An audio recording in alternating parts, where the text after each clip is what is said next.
This is Ryan Watches a Movie, where we get our friend Ryan to watch a movie and tell us what he thought. Going balls out in the lumberyard, watching the Grunion crawl. Magi. Little kids got naked and had lots of sex. Don't even waste your time. Hello and welcome to Ryan Watches a Movie. This is episode number 90. My name is Adam. Today we're joined by Kevin. How are you, Kevin? I'm doing okay. Ryan, how are you doing? Birthday boy? I'm recovering from everybody that doesn't care about me saying happy birthday on Facebook. Ryan's birthday was yesterday. We're recording this on Sunday, so he's 32 years old. Holy shit. Soon we're gonna have to say you're 32 years young. We're gonna have to make that. We're gonna have to make that switch soon. Oh, that switch is hilarious. Never gets Every time somebody asked me how old I was yesterday, I said 30-something. 30-something. So, yeah, I'm starting to make the comedic switch. Great. Oh, chuckle fest the rest of your life. That's great. That is amazing. What movie do we have you watch this week? The story, Riki-Oh. The story of Riki. Riki-Oh. The story of Riki.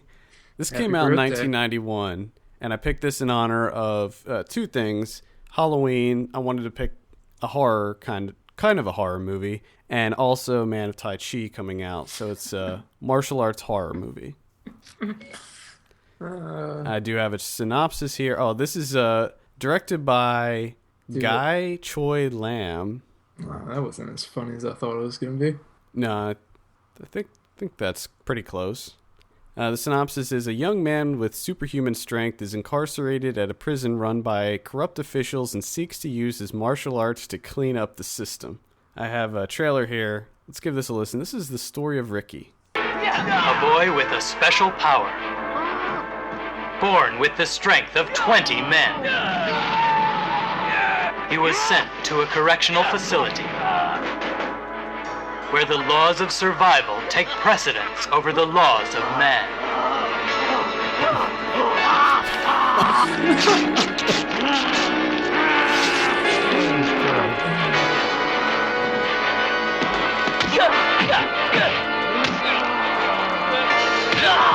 Only the strongest will come out alive. There we go. That is the story of Riki. Ryan, why don't you tell us about this? Well, I'll start off by saying it was dubbed. It was originally in some other language, and it was dubbed with terrible voice acting. So, all of what I say may not be accurate 100%, but in fact, that kind of confused me as to what was happening. But I do know the guy went to prison, and just like the trailer said, he had to survive in prison, and he has like superhuman strength, and for some reason, all the wardens and whatnot want to kill him. I didn't really understand why, but he goes through several superhuman feats and comes out of them. Including getting stabbed in the eyes. He gets stabbed in the eyes. And survives. And then, that's probably in the first 25 minutes. And the rest of the movie, he can see just fine. So, it had no effect in his eyesight after that. It was said the Wolverine regeneration thing in his eyeballs. Okay. Well, I think that being stabbed in the eyes is probably the least crazy thing that happens in this movie. I mean, pretty much everybody is some sort of monster or superhuman person. I mean, this isn't a realistic prison movie. Like, the people are, like, the one warden, I guess the main warden basically mutates into this, like, giant, hideous monster at the end, right? Doesn't he? Yeah. Nice. Now, what did you think of the level of violence in this movie? It was kind of ridiculous. but it was set up to be like the situations worked out just so that every bit of violence was necessary. Was or wasn't necessary? Was. Was. Yeah. I feel like this was just a movie of kicking ass and people talking in funny voices. Okay. Like the warden kid, he's I'd estimate it to be 25 or 30, and he sounds like maybe a 3-year-old. He has like a real high pitched voice, and he sounds like a girl, and he screams like a little girl, and he gets jittery like a little girl, and some of the other various prisoners, they had ridiculous voices as well. I think not only did they have ridiculous voices, but they had kind of ridiculous names. Oh, their names are amazing. Joe, do you want to go over some of the names, Kevin? Yeah, let's get some names here. We got Samuel. Of course, you got Ricky. You have Zorro. You have Oscar. All of this completely makes sense. There's Dan. This guy fucking named Dan. Tarzan. This is a guy named Tarzan. Yeah, They're just stealing names. They couldn't even come up with their own. It looks like those names were changed for the like Americanized version. Brandon? Is Yeah, it Brandon? pretty I think sure my- that those names have been changed. My favorite's Dan. There's someone named Wildcat. Wildcat? Now, Ryan, what's Wildcat all about? What's he about? I don't remember him. I remember Tarzan. I remember that name. No Wildcat? I don't remember hearing Wildcat. Why knowing that now adds a lot of depth to Royal Tenenbaums. I may, Because I'm thinking may that that's get what he was remembering Wildcat from Riki-Oh. That's what that whole Wildcat. scene was about. I may get back and watch this now just for Wildcat. Just for Wildcat. Yes. Now, did one some of the Easter one of the big famous scenes of this, or I don't know if it was famous, but one of the big scenes that I remember was the head crushing scene because they used to Daily show Show. it on the Daily Show. Do you remember that? Yeah. That's the only reason anyone knows about Riki-Oh. Yeah. Is the Daily Show. I think so. Way back in the day when Craig Kilborn hosted the Daily Show, it was a segment that they did, and they did that head crushing. They would when their guest was on, they would do the questions. at Oh, the that's end. right. Yeah, that's right. And they would And do I the think- head right? crushing. Yeah, I forget what that was for. If you got like 0 or if you got all of them, they would do the head crush, and I can't remember which one it was for. I think it was before. I think that they did it at the intro of the segment. Like I think that they did it right before that they started the segment. But Either way, yeah, and I remember because they would play it on a Riki-Oh to loop. New heights. Yes. They played on a loop over and over. The guy crushing in the head. Oh, gross. Any other particular like gory moments that you can recall? What was your favorite kill?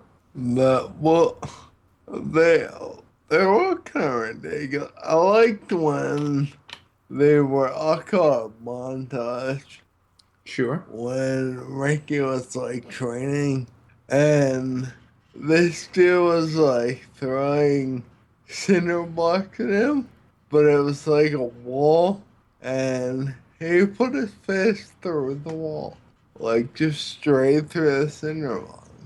I don't know how to explain it funny. It's funny if you see it. I remember at the end of the movie, he punches through the prison wall. Ooh. And That is- and I remember when I first saw this movie, you can see the cables pulling the wall away after he punches Nice. through it. He also ties his tendons together with his teeth in his hand, his left hand. Do you remember that, Ryan? I know. He ties his fucking tendons together. You know what that reminds me of? Reminds me of what was that movie called? The Untold Story or something? Oh God. When he when he uses the tab from the can to slice his tongue. Oh god. That's one of the worst horror films I've ever seen. That has to be not in a bad way, and it messed me up. Yeah, that has to be one of the most disturbing. It's just digging and digging. Oh god. And then finally, remember, he finally just starts ripping it with his teeth. Oh god. Go see The Untold Story if you want to have a horrible, horrible day. And that's not even the worst part of that movie. Yeah. If you want to see a good cannibal film, we should have discussed that when we were talking about We Are What We Are. Yeah, we should have. Damn it, Wildcat. So this movie came out in 91, which is interesting because it looks so much older than 91. Right, actually, I didn't know until right before we started recording that it was made in 91. When I first saw it, I thought it was like made in the 70s. Yeah, it looks so old. But that's kind of typical, a lot of those Hong Kong movies. Like, I remember watching a lot of the John Woo stuff, like the early John Woo stuff. And that's all that stuff looks really old. It just looks so old. They didn't have the technology, and they didn't have it. Yeah, I think you're right. Well, we can talk briefly about the other films that this guy directed. Really just all kind of straight up Hong Kong stuff that I never heard of. I never heard of any of these. Except one that sticks out is Three Stooges Go Undercover. Correct. From 1984. That's right. Oh, wow, that sounds amazing. And I don't know what that's all about. Because it sounds like it's a Hong Kong Three Stooges movie. Yeah, I think that's what it is. Can I watch that on Netflix? Maybe. Because I'm getting on Netflix and watching it if I can. Maybe. I should probably also mention that Riki-Oh is based on a manga. I think it's of the same name. So you do have that kind of accounts for a lot of the ridiculous, crazy stuff. Like, I remember he fights a really fat guy at one point, doesn't he? Yeah. Like a really big giant fat guy. Morbidly obese. Yeah. Prisoner. Is that Tarzan or Zorro?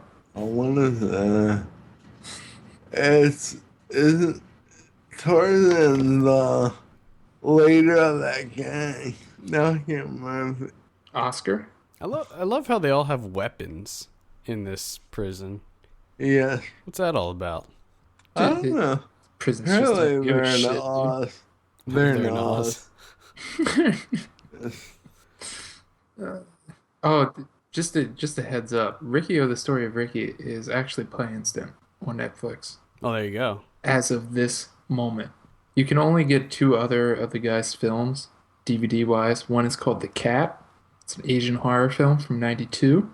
And the other one is Saga of the Phoenix from 1990 martial arts. It involves the Peacock King. It's a Peacock King. He's causing mischief while enjoying life on Earth. So there you go. It does look like he directed a Chow Yun-Fat movie, an action movie from '86. I want to go through real quick The Cat for you, just to give you an idea how much you need to see this film. According to ancient legend, having a black cat cross your path could be the sign of good luck, or it might just be the opposite. When a black cat with mystical powers and more than 9 lives wreaks havoc on a small city, is it preorganization or just coincidence? You be the judge. Oh my god, we have to see this movie. More than 9 lives. It's got more than 9 lives and it's wreaking More than havoc 9? on a small... Yeah. Jeez. It's got mystical powers. Kidding me? I wonder if the Peacock King is in it. Wonder what that got on Rotten Tomatoes. 94. I'm going to predict 94. Look it up real quick. What's it called? The Cat? The Cat. The Cat. Alright, let's see what the cat... And Mystery also has bullets in his chest. And he gets shot more often. And the bullets don't faze him at all. Like, he just takes them. And he's like, yeah, I get shot. That's cool. It's because he's fueled by the love of his life. Don't they do something with his girlfriend or something? Do they kill his girlfriend? She just jumps off the roof of the building because she's so scared. I don't remember that. I thought that's why he's in jail. Because Yeah. of some mishap with his girlfriend. Actually, Saga of the Phoenix is a sequel to Peacock King. Oh, okay. There's only one review on Rotten Tomatoes for The Cat. And it's amazing. Yep. Yep. It's by Steve Biedrowski. Okay. And it says, this haphazard combo of horror, sci-fi, mystery, and action is such a botch that even hardcore Hong Kong film fanatics may have trouble sitting through it. Holy shit. Now, I clicked on Netflix to see what member reviews have. First one here, it contains one of the most awesome scenes ever. It's a 5-minute battle, 5+ minute battle between a supernatural house cat and a huge bull mastiff. Are you kidding me? Man. Dude, are you kidding me? this sounds like a winner. Dude, the cat knows martial arts. Nice. You gotta be shitting me. Put this on the fucking list. We're all watching this at some point. I'm all about it. Also, Riki-Oh got an 89% on Rotten Tomatoes. However, there's only 9 reviews, so yeah, it's. I wouldn't. So they're all, those ironic. I love it because it's so terrible. Well, like one of them, which is marked as fresh, just says gore galore, but not much more. No, I guess that's possible. accurate. Yeah, I mean, is that? I don't know if I'd consider that fresh necessarily, but whatever. Do you have any final thoughts on Riki-Oh, Ryan? Before we give you a drum roll. If you like violence and comedy, I mean, not like Will Ferrell comedy, like stupid. If small things make you laugh, this movie is for you. Is it done in miniature? Is that what you mean? There you have it. If you like violence and comedy, but not Will Ferrell comedy, more smaller scale comedy. Yeah. What are we talking here? Like, I this is like broken lizards, that style. Yeah, no. Is it National Lampoon? National Lampoon straight to DVD quality. No, it's just more. I don't think it was supposed to make me laugh. I think I just laughed. Unintentional comedy. I see. So you're not saying this is National Lampoon's American Poop? There's not straightforward Okay. comedy in this. National Lampoon's American. Is there any fart jokes at all? None that were translated, no. It kind of reminds me of like an uber violent version of Big Trouble in Little China or something. Yeah. I mean, Big Trouble in Little China is much, much better than this, but just the characters, the goofy monster-like characters.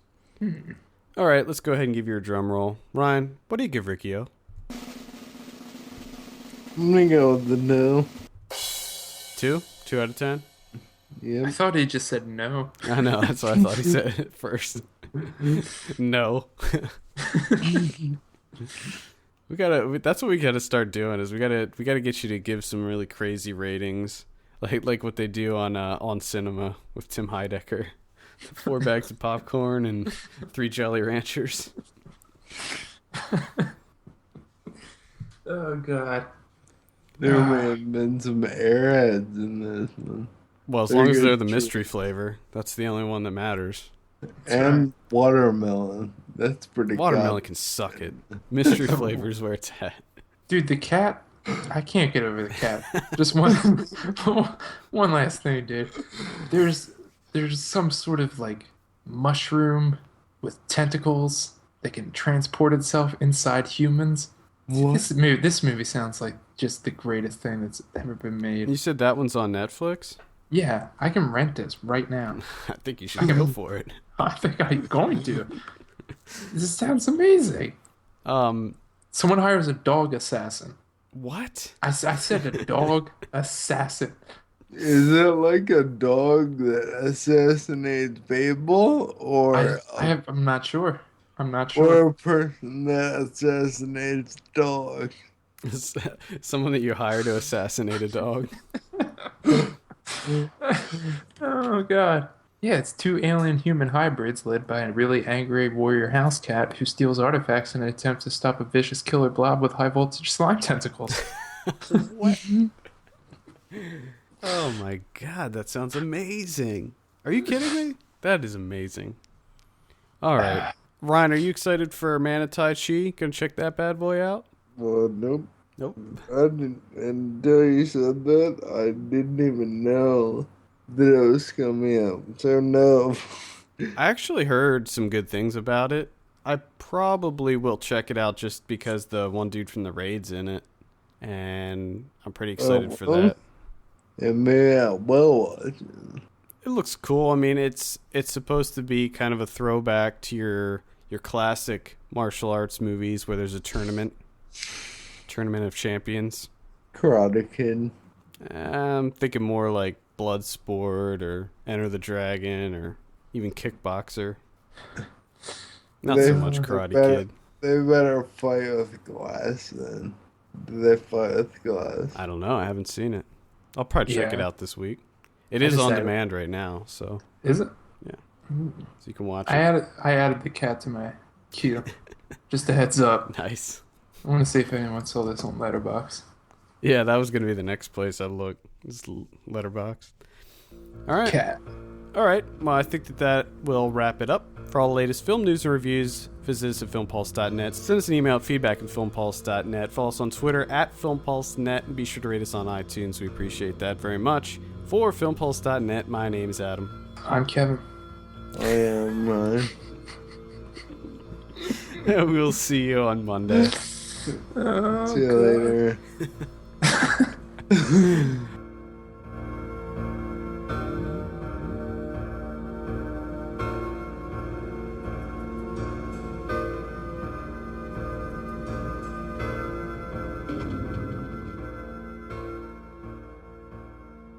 Feedback it. What is it? I already forget. I forget the name of the email address. Is it feedback?